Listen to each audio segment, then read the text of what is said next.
Alrighty, hey there guys, Rooster here again with another product review, and today, as you can clearly see, we have the Hyper 212 EVO in this case by Cooler Master. Now this is a product that's been on the market for a couple of years already, so nothing new or fantiddly-astic from that.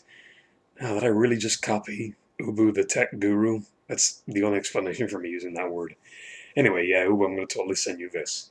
So this is a personal buy, and I figure right now, if this, being that this is the latest addition to my repertoire of stuff, that I do a quick review on it, and not to waste any more time. If you guys want to go ahead and look at the box, I'm using my webcam today because I'm lazy and I don't feel like editing, so I guess I'm actually going to have to read some of this out to you, but just simply put, it supports every socket on the market right now, even up to the latest 1150, because it has well, and 2011, which has already been around for a while anyway, but everything from 775 to 1150 in 2011 for the Intel side, and everything that's out today, for the AMD side, because practically, regardless of the AMD socket, the mounting system beside the brackets on the sockets themselves are all the damn same.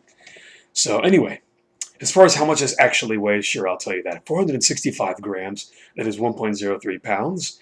The heat pipe dimensions are 6 millimeter. I thought these were 8 millimeter pipes. Either way, there's 4 of them, so that's a great thing. There'll be plenty of heat dissipation from that. Fan speed is 2,000 RPM. You get this kind of smoked, slightly translucent 120 millimeter fan with this interesting little blade design that's, I'm assuming, for more static pressure. And it is an LED, a blue LED lit up fan, I believe. 40,000 hours for the fan life expectancy. Noise levels up to 32 decibels. 4-pin PWM for the fan. And the actual heat sink dimensions are 120. No, excuse me, that's a. Yeah, no, 116 by 51 by 158.5 millimeters. That's 4.6 by 2 by 6.2 inches. Anyway, without further wasting time here, and they're totally hearing all my other messaging shit in the background. Lovely. Oh, they put that tape kind of weird in here. Huh? Let's go ahead and zoom right through this. If I can just get my old school steak knife back in there. Look at that. There's a steak knife from the 80s. I don't know. Alrighty then. I don't know if I'm going to work on this tonight. Like I said, it's a personal buy. So obviously it's for a personal build. Oh God, really? Why is it loose? The mounting bracket was just sitting in there. Alright. Oh my goodness, don't fall everywhere, please. Okay, there's that fan. Okay, nothing else in the box. Before I even get to that, here is the mounting bracket. This goes behind your motherboard. Actually, it's going to go like this. Wait, not like this. Yes. Like, for example, here's your motherboard. Okay, here is your case. You're looking at your side panel, your case. And here's your CPU and memory all on this side, and then back here is your other side panel with your CPU cutout if your case has one. But either way, this is going to go on the back like this. See how the protrusion right here? You can't really see that. So saying that the part that actually sticks up is the one that goes on the back. These little soft felted sides, mounting points, is where it actually goes and contacts the back of the motherboard. And then within each little mounting area here, you have, you can't really tell on the camera, but it's basically 3 separate holes. The closest one to the base, the first hole, is actually, I believe, 1155, 1156. Middle one is 1366, and the furthest one, being that it's the biggest socket, is going to be 2011.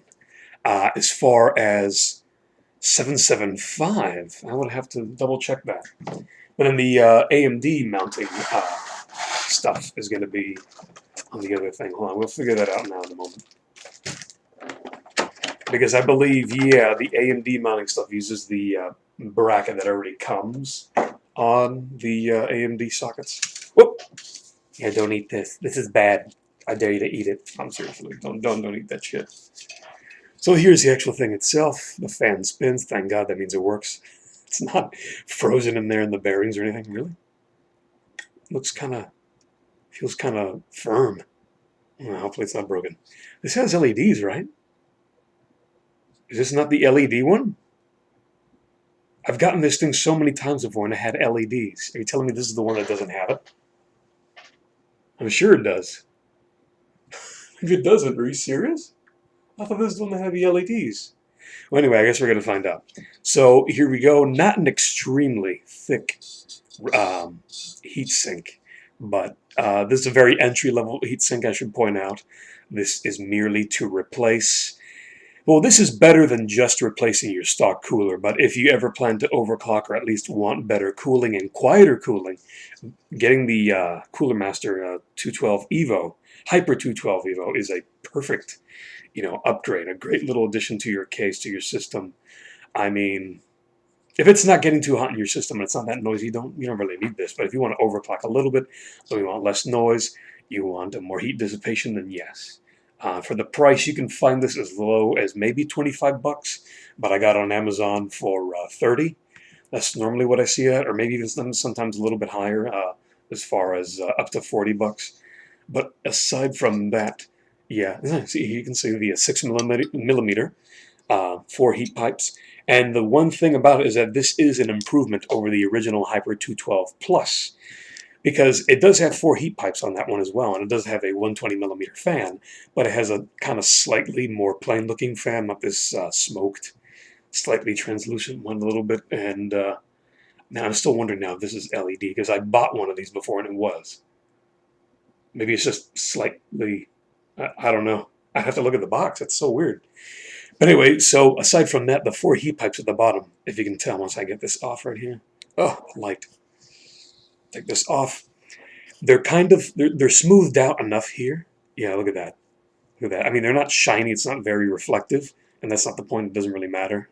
Some heat sinks are highly reflective on the bottom. That doesn't really help on cooling. That's just more the polishing that they do. But this is very smooth here. You can barely feel the crevices, the grooves in between the pipes. So the thing about the Hyper 212 Plus, the original one, not the EVO, is that a lot of gunk and the paste thermal compound will get stuck in between here, and that's not really going to affect heat dissipation or performance of the heatsink. But for some people, it can be too messy and a little bit irritating. So it's going to get a little bit in there. I can tell you right now. I can feel them enough that it's going to get in there, but it's going to be less of a mess, I suppose. So that's a slight selling point, I guess. And as far as radiator thickness, I think they're both the same. Maybe not shiny or something, but the fin density is pretty good. I'll tell you that. And you can certainly buy an extra fan. Yes, they include, don't they? Yes, they do. They include more plastic mounts here to put on the other side of the heatsink if you want to put a push-pull configuration. One fan blowing through the fins and one fan sucking out, so they in a sense, help each other out and dissipate more heat that way. So here, that is the heat sink. I already showed you the bottom mounting plate. Here's your warranty information, and I guess more installation instructions. And wait, I get 2 of them? I think it gave me 2. Yes, I think I got I got 2 of them, apparently. One feels thicker than the other. That's what she said.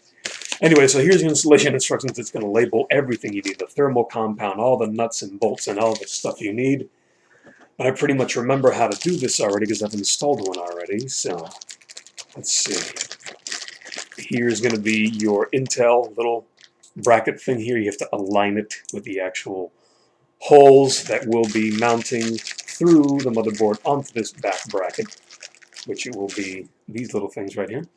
So you go through your motherboard into these little things. So here's the back of your motherboard, the underside. Think of it that way. Motherboard is on top, and then you screw through the motherboard onto this back plate. And they include a little tool here to make it easier for you. Where is it? Oh! Got a little mini ratchet thing, wrench thing right here. So you just put them right here. See, and you turn it with a Phillips head or a flathead screwdriver. Use a Phillips head so you have more stability when you're actually screwing it in. Unlike me, where you go in dry. Yes, I totally just said that. And here's your included thermal paste. This is fairly good, at least much better than the white silicone junk. which I have used in the past. I'm totally guilty of that. And that's pretty much it. You have a couple other screws in here, probably for the smaller ones, I believe, here, for A and B. Everything's going to be labeled in the book. And you have little nuts right here, which are going to go back and screw behind the plate to obviously secure it, because you have to secure it somehow, don't you? The screws are in here included for that.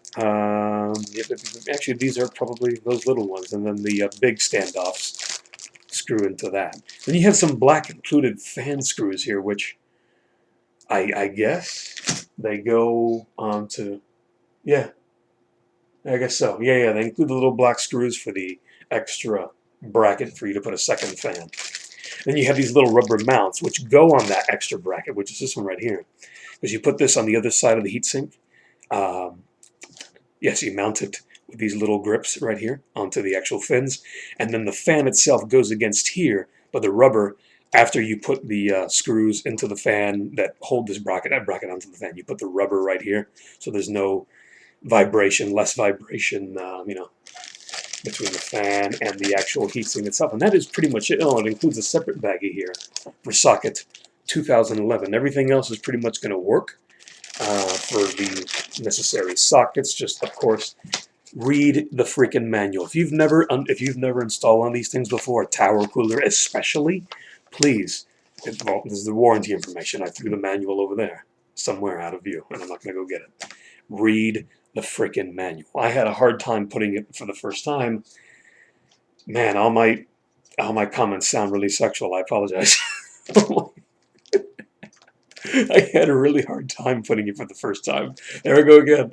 In my client's PC last year when I first used the EVO. I mean, it wasn't impossible, but obviously reading the manual did help. I didn't want to put it in the wrong, oh my God, here we go again. I didn't want to put it in the wrong hole. And, lining this up can be tedious. So take your time, be patient, don't get upset. Because if you happen to drop one of these things onto your motherboard, that might be the last little bit of action your motherboard ever gets. So, guys, thanks for watching. This has been the Hyper 212 EVO by Cooler Master. A little bit longer of a review than I planned, but I guess, a thorough review is better than a quick 2-minute, like, hey, look, I bought this, bye. So, anyway, subscribe, guys. I have more tech videos in my gallery, my playlist. Go look for it. It's just under my playlist. I mean, I may even link it in the video here. I'm just really tired, so I don't feel like doing a whole lot. But yeah, I have a playlist that just says tech and stuff, maybe. I don't know. And I forget what I labeled it now. I know it has the word tech, and it has a bunch of computer parts that I've reviewed. So if you want to see and look into that, maybe learn a little something from those reviews, go right ahead. And if you enjoyed this video, give it a like. If you don't like it and you think it's fucking boring, give it a dislike and tell me why. Leave me a comment and share your feedback. So thanks, guys, for watching. Don't forget to subscribe, and talk to you next time.